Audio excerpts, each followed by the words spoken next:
We got a great one for you today. You know, if you're a rock star, there's nothing quite as brutal as watching that one song you absolutely despise become the one that the world won't let you forget. Today, we're counting down the musicians who built their legacies on songs that they absolutely couldn't stand, including a teenage rock prodigy whose debut smash turned him into an overnight rock star. But he spent the next 2 decades refusing to perform that song and stating that no amount of money would ever make him play it again. Then there's one of rock's hardest hitting bands that buried a soft sentimental love ballad so deep in their back catalog that even the man who recorded it can't remember the words, or that they did record it. Maybe he wants to forget. Also, there's a singer-songwriter whose biggest hit made him a global superstar, who walked onto American television specifically to tell millions of viewers he was not coming to America to perform it, and that he wanted nothing to do with it at all. And finally, there's the band that accidentally created the best-selling 12-inch single ever, but they lost money on every copy sold, racking up 70,000 pounds of dollars in debt from their signature song. Let's do it.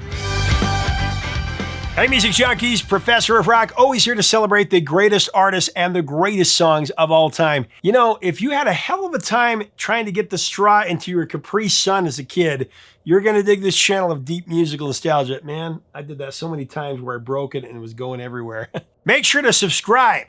And also to like, share, and comment to keep this channel going. All right, it's time for another edition of our show, Fear and Loathing in Songcraft, where artists detest their own hit songs with a passion. We got some great stories today. This message is sponsored by Raycon.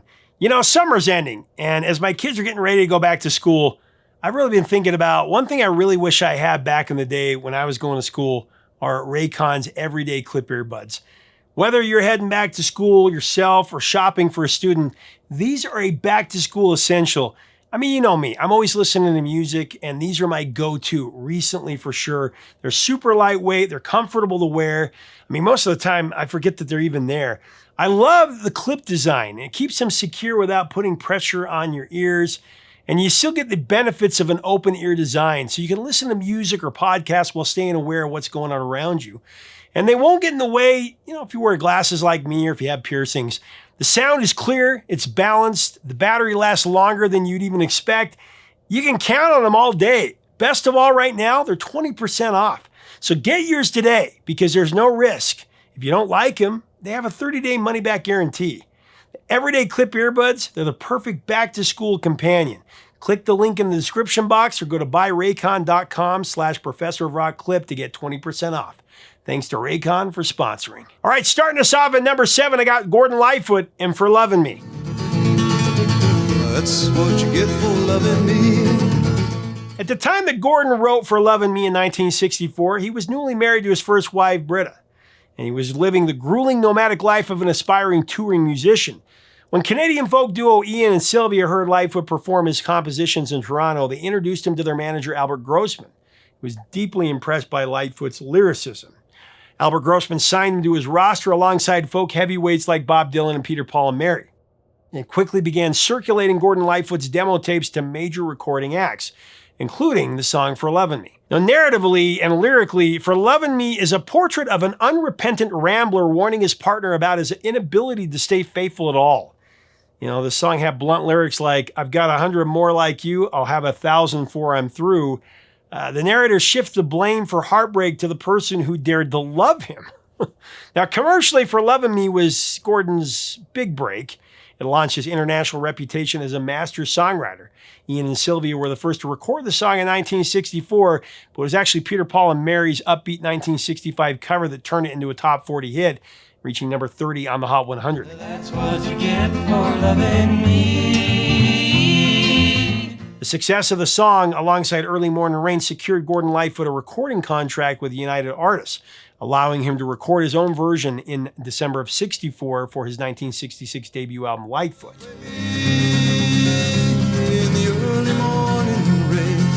But while the upbeat, breezy cover launched Gordon's songwriting career into the mainstream, it tied him to lyrics that he definitely grew to despise. Over time, singing about being a proud cheater kind of felt like a dark, self-fulfilling prophecy that began to eat away at his marriage and his very soul. In his middle age, Gordon Lightfoot had a moment of reckoning, and he began to realize just what a toxic message he was projecting onto the world. Said Gordon about it, after I sang the song for a while, I asked myself, what am I saying? I don't want to come off like a male chauvinist pig at all. The Canadian folk icon openly disowned the track later in life and said it was a song that reflected a dark, arrogant period of his youth. It took a quarter of a century of concert torture before he finally snapped, and he struck it from his set list altogether. Gordon Lightfoot would publicly apologize for writing the song, and he admitted to hating it. He explained, I kept playing it during my concerts for like 25 years until I'd finally had enough. Now, the depth of Gordon Lightfoot's revulsion toward his breakout hit was captured during the filming of his career documentary, If You Could Read My Mind. I'll link to it below. While watching vintage footage of himself performing the song in the 60s, Lightfoot abruptly demanded that the videotape be shut off altogether.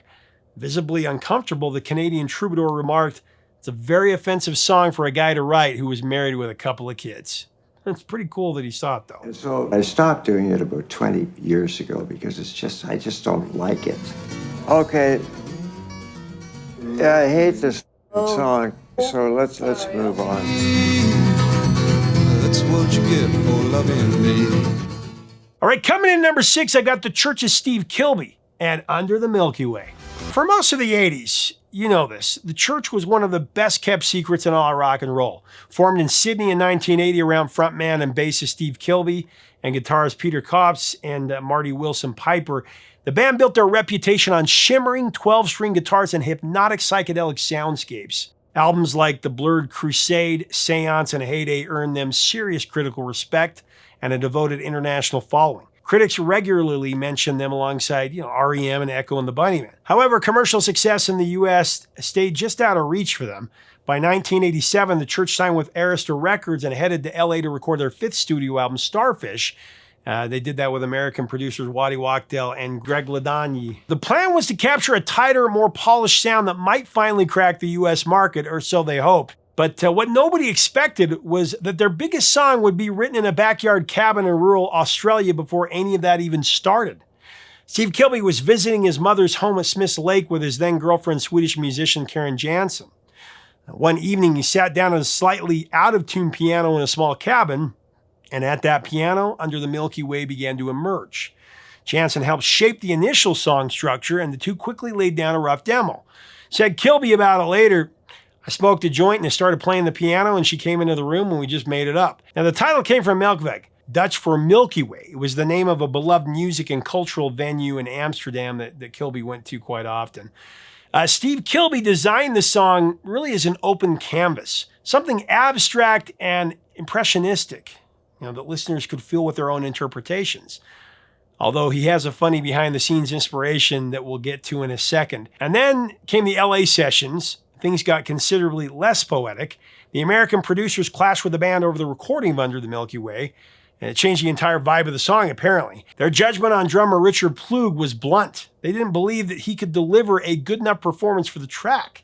Ploog was pulled from the session and replaced by veteran session drummer Russ Kunkel, with the band locked to a click track. For a band that prided itself on total atmosphere, it was a cold, clinical process. Steve Kilbey later described the finished mix as flat, lifeless, and sterile. He argued that they could have made a far better version at home in Australia for a fraction of what the LA sessions cost. Of course. Released in February of 1988 as the lead single from Starfish, the song did prove the producers right about one thing. It was definitely a hit. Under the Milky Way climbed to number 24 on the US Hot 100 and reached number 2 on the mainstream rock charts. But that's where Steve Kilbey's complicated relationship with the song really begins. With over 30 studio albums and more than 750 songs in their catalog, the Church are one of the most prolific and artistically ambitious bands around. That's for sure. But as far as most of the world is concerned, they're the band that made Under the Milky Way. Kilbey eventually said the song sucked all the air out of the room. This enormous pop success cast a shadow over everything else the band ever attempted. But here's what else Steve told me about the song. We were in a hotel in Memphis, and there were these black hookers in there. And I'd never met a black hooker before. It shocked me that two people could be so different. I was trying to just be like, hey, hello, how are you? I'm Steve. And this woman's going, you're a mannish boy. You're a mannish boy. You should come with me in the bathroom. And I'm going, no, look, I don't really do that sort of thing. And it really struck me and stayed with me a lot. I thought about this woman a lot and thought, There was a gulf I couldn't bridge. I couldn't stop her. I couldn't say, stop all that and just be an ordinary person. And she couldn't get me to be what she wanted either. Coming in at number 5, I've got New Order and their Blessing and a Curse track, Blue Monday. How does it feel? In May of 1980, Ian Curtis, the singular tormented frontman of Joy Division, sadly took his own life the night before the band was set to depart for their first American tour. Now, the remaining members, Bernard Sumner, Peter Hook, and Stephen Morris, they'd made a pact. If any of them ever left, Joy Division was done. It was over. So the band, in essence, was done. But the three of them weren't done with music. First of all, they brought in keyboardist and guitarist Jillian Gilbert. They rotated lead vocal duties for a while, before Bernard Sumner settled into that role.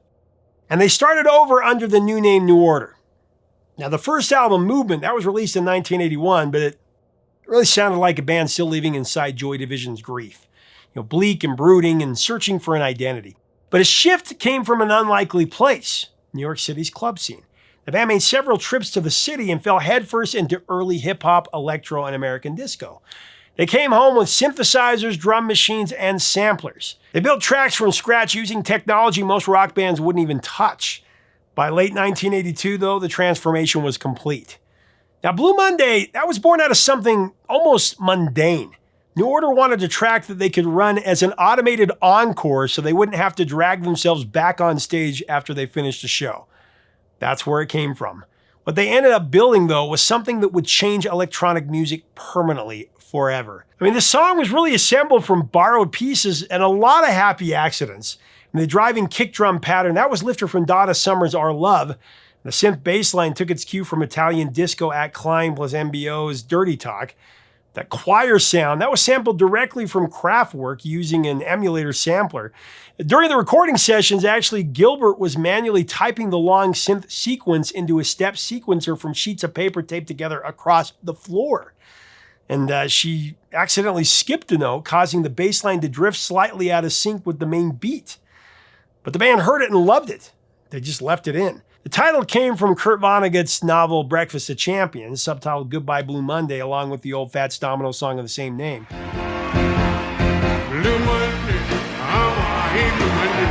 Lyrically, though, Blue Monday circles themes of emotional detachment and betrayal.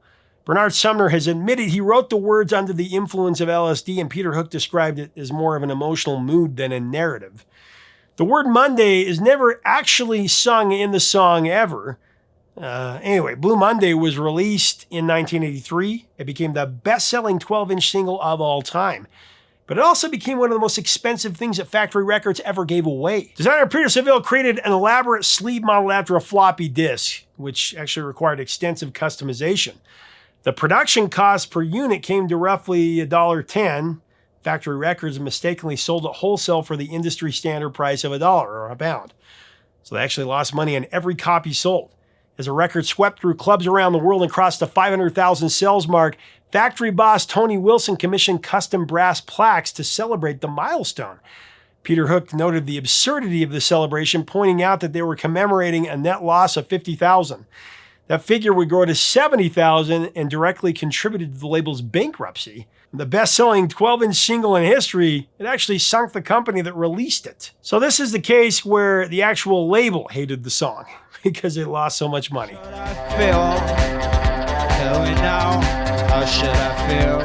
All right, we have a very moving song that comes in at number 4. I've got Jewel with her debut and breakout single, Who Will Save Your Soul. Who will save your soul? Now, before Jewel was a star, she was a kid in Alaska who'd never watched television, she'd never had indoor plumbing, and she learned to sing at local taverns with her father. Growing up on a homestead in Homer, which is about as remote a setting as you can find in America, Jewel developed a voice that was soulful, but entirely her own. A scholarship brought her to an arts academy in Michigan, where she studied operatic voice and classical guitar. And then came spring break. At the age of 16, Jewel decided to hitchhike and make her way down through the country and into Mexico. Armed with a handful of basic guitar chords, A minor, C, G, and D, she improvised lyrics as she went, watching the people around her in cities like Chicago and Detroit. Now, Jewel had grown up in a tight-knit rural community where people were grounded and self-reliant. What she saw in urban America struck her hard, though, a culture obsessed with fame, money, and being seen. That cross-country trip produced her very first completed song, Who Will Save Your Soul? After graduating, Jewel relocated to San Diego and she started piecing her life together through odd jobs. But then her boss fired her for refusing his sexual advances and withheld her paycheck. Jewel ended up with nothing. And she was 18 years old, homeless, living out of a broken down 1979 Volkswagen van. Her solution, though, was to play music. Jewel started performing acoustic sets at local coffee houses where her confessional lyrics and extraordinary voice definitely drew a devoted following. Eventually, that grassroots momentum caught the attention of Atlantic Records. Pieces of You was released in February of '95 with Who Will Save Your Soul as the lead single. The timing, though, wasn't exactly ideal. Grunge and alternative rock were dominating radio, and programmers weren't sure what to do with a young woman playing acoustic folk. The song, it went nowhere fast, but rather than wait for the industry to figure it out, Jewel went on the road, playing high schools, shoe stores, record shops, anywhere that would have her. She did this for over a year, and her persistence finally paid off. By mid-1996, the song had found its audience, climbing to number 11 on the Hot 100 and number 5 on Adult Top 40. Pieces of You eventually went multi-platinum, and Jewel went from living in a van to being one of the defining acoustic artists of the decade. Now, at its core, Who Will Save Your Soul was a sharp critique of a society that looked everywhere for saviors in all the wrong places. The lyrics really confront the way people deflect personal accountability through celebrity worship, religion, politics, and shallow relationships, asking what happens when the choices you've been making finally catch up with you. But Jewel's relationship with the song, it definitely grew complicated over time. As her songwriting matured, she became self-conscious about its teenage earnestness and the yodeling flourishes that critics loved to mock. MTV's Kurt Loder, he famously grilled her on camera about her lyrical choices, trying to expose the philosophical ambitions of the song as overreach. My own favorite Jewel poem is this one. It's called Junkie. It goes, Mama says she knows what, new line, I'm going to grow up to be. They used to call it prose. The public scrutiny reinforced her discomfort with the track that she'd written, that she said before she even knew what she was doing. So she grew to hate the song. And I don't really understand it because I think it's a great song. And, it's what she wrote. That's what she felt. Why do we have to go down that rabbit hole so much in the time that we live in, where we have to judge everything based on, what presentism or whatever we're going to say? I'm not going to get into anything here, but I'm just going to say I think that's dumb. Or at least a dumb reason to hate your song.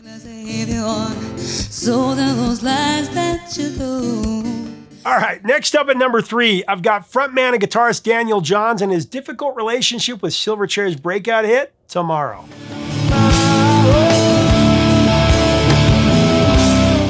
Now, formed in 1992 in Newcastle, Australia, Silverchair came together as a group of teenage schoolmates who jammed together under the name Innocent Criminals. Aside from the 14-year-old Daniel Johns, the group also consisted of drummer Ben Gillies and bassist Chris Jonu. Heavily influenced by the Pacific Northwest grunge scene, particularly bands like Soundgarden and Pearl Jam, the teens honed a hard-hitting, distorted sound right out of their family garages. And in 1994, the band put a demo of their song Tomorrow into a national competition that was co-run by the SBS TV show Nomad and also the Australian youth radio station Triple J. Out of the thousands and thousands of entries, the young trio actually won the contest. Now, the prize included the studio time, in which they used to re-record Tomorrow, and a music video shot by SBS. Capitalizing on the sudden radio airplay, the guys changed their name to Silverchair and signed with Sony Music sub-label Murmur. Co-written by Daniel Johns and Ben Gillies, Tomorrow balances quiet, clean guitar verses with heavy, explosive choruses. Johns wrote the lyrics after watching a TV documentary about wealth, class divisions, and poverty. The song was a cynical perspective on societal privilege written through the eyes of a 14-year-old kid. Released in September of '94 as part of the Tomorrow EP, and then later re-recorded for their 1995 debut Frog Stomp, the track shot to number 1 in Australia, holding the top spot for 6 straight weeks. Tomorrow then crossed the globe, hitting number 1 on the US Modern Rock Tracks chart. Tomorrow became the most played song on U.S. modern rock radio in 1995 and swept the Australian Music Awards, winning Single of the Year, Highest Selling Single, and Breakthrough Artist. It turned 3 Australian teens into international rock stars virtually overnight. But the track's sudden success, that triggered a nightmare at home for Johns. Instead of enjoying high school popularity, Johns became the target of intense bullying and violence at school from his peers. Fearing daily beatings, Daniel abandoned conventional schooling for home education. The psychological distress of the international spotlight, it directly contributed to his developing severe anorexia and paranoia, turning Tomorrow into a painful symbol of stolen adolescence.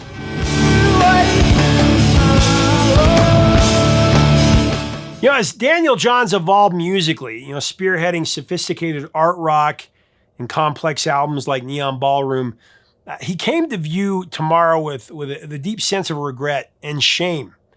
He regarded it as a ripoff of Seattle grunge bands.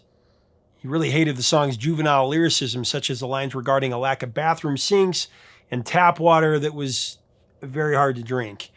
And actually, for over 2 decades, Daniel Johns flat out refused to perform Tomorrow at all. Silverchair actually retired the song on August 5th, 1999. In 2011, the members of Silverchair would go on their separate ways, and Daniel Johns would embark on a solo music career from there. Now, Johns has never, and I mean never, performed Tomorrow live in concert in the new millennium. Said Johns about Tomorrow back in 2015, "It's no secret that I'm not the biggest fan of the song. Still kind of recoil when people go, 'I love that one.' I just don't really get why." And then a couple of years later, he had this to say about the Silverchair legacy that riled a lot of fans up. He said, "I pretty much gave up my childhood for that, and I thought it was really unfair to keep dangling a carrot in front of people who had supported us, and knowing full well that I was never going back. So me being me, I said I wouldn't get Silverchair back together for $1 million with a gun to my head. So I guess there's no hope for that. That's how much he hates the song."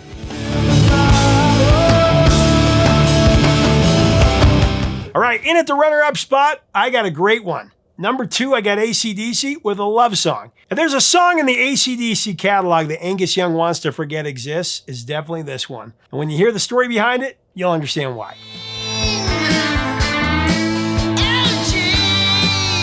Let's go back to the very beginning. In late '73, brothers Malcolm and Angus Young formed AC/DC in Sydney, Australia, and began grinding through the local pub circuit. But their original lead singer, Dave Evans, he turned out to be the wrong fit. His style didn't match the raw, hard-driving blues rock the brothers were after.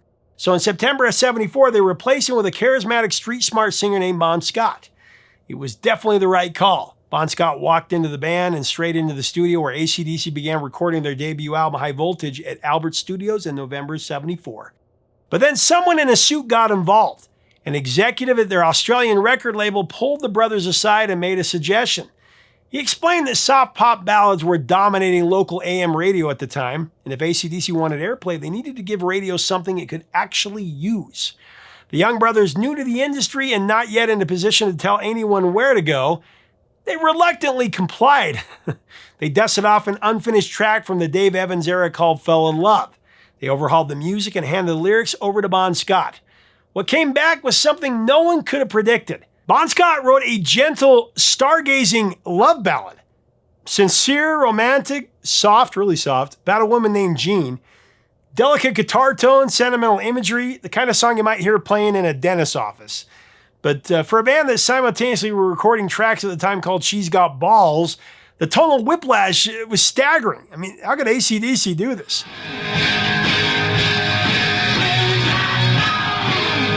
Angus Young was so baffled by the result that decades later he still didn't know whether Bon Scott had written a heartfelt ballad or just an elaborate joke. Said Angus, "I didn't know if we were trying to parody love songs at the time. I don't even remember what the words are, frankly." The track was retitled Love Song Oh Jean and designated as the lead single for the Australian release of High Voltage in March of 1975. The label got exactly what it asked for. What happened next is one of rock's great moments of accidental justice, though. Australian radio DJs who would watch AC/DC tear through pub gigs took one look at the A-side and they couldn't believe what they were holding. Now, this was not the band that they knew, so they flipped the single over and they started spinning the B-side instead. An electrifying cover of Big Joe Williams' blues classic, Baby Please Don't Go. That track caught fire and it became the real hit. It pulled the album along with it and established AC/DC as a commercial force in Australia. while Love Song sat quietly on the unplayed side of a 7-inch single.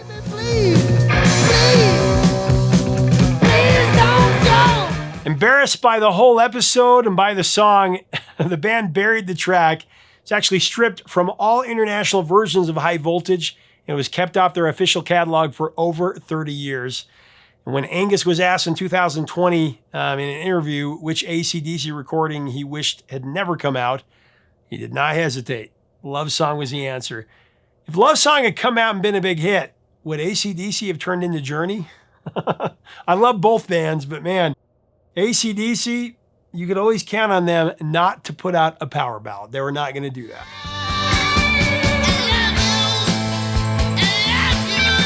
All right, we've counted backwards all the way to the coveted number 1. I learned how to count backwards from Casey Kasem, as did you. We're at the number 1 spot, and it's one of the all-time greats. Jerry Rafferty and his complicated relationship with Baker Street. Winding your way down Baker Street. Jerry Rafferty never really wanted to be a star. That tension between artistic ambition and a loathing for the music industry machine runs through everything that he ever made, especially Baker Street. Of course, Jerry Rafferty got his start in the late 60s with the folk duo The Humblebums. That was followed by a 1971 solo debut, and then in 1972, Jerry co-founded Stealers Wheel with Joe Egon. And then the following year, the band scored an international hit with the Bob Dylan-esque Stuck in the Middle with You. But the partnership dissolved bitterly in 1975.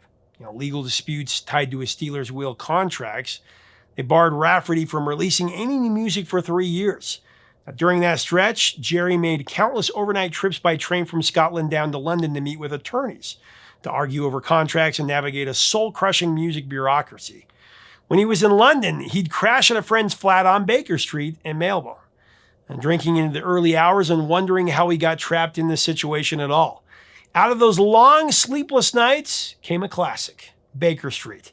It's a portrait of urban alienation, people drinking to outrun their problems, chasing dreams that are just out of reach. The song is, of course, anchored by one of the most instantly recognizable saxophone lines in pop history, played perfectly by session musician Raphael Ravenscroft, who was famously paid a session fee of about $27, and the check actually bounced. To make matters even worse, for years, Raphael claimed he'd improvised the riff on the spot in the studio and deserved to be paid royalties. Now, Rafferty disputed that. He insisted he had written the melody himself and played it on guitar for Raphael to learn.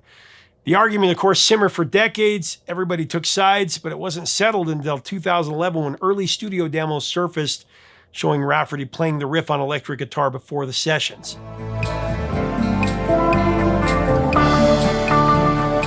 Released in 1978, Baker Street peaked at number 2 in the Hot 100 and number 3 in the UK, and his parent album City to City hit number 1 on the Billboard 200. It actually knocked the Saturday Night Fever soundtrack from the top spot. Overnight, Jerry Rafferty became what he never wanted to be, a commercial star. His record label pushed him to launch a blockbuster American arena tour and ride the momentum for everything it was worth. But Jerry said no. Instead, he went on the David Frost Show in the US and told millions of American viewers directly that he had no intention of touring the album. His manager, John Brewer, was horrified, warning him that publicly rejecting American audiences would destroy his career. Brewer later reflected that the appearance marked the beginning of Rafferty's commercial decline in America.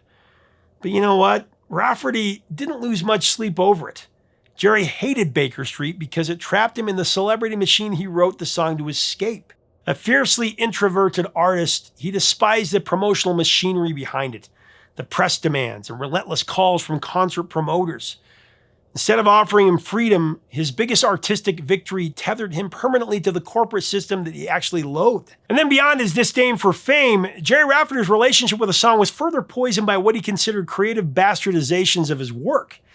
Jerry spent the rest of his life watching his crowning achievement get covered by other artists, most notably a high-tempo 1992 dance version by Undercover that he blasted as dreadful. Despite making millions in royalties, the constant commercialization of Baker Street served as a recurring reminder of an industry that he fundamentally despised. And what's crazy about it is what would have happened if Jerry Rafferty had toured America? Had he have just given a little bit? I think he would have been one of the biggest singer-songwriters of the era. That's for sure. You got to dive into other Jerry Rafferty songs besides Baker Street and right down the line. because he's got so many great songs. Man, Jerry was incredible, one of a kind. Right down the line.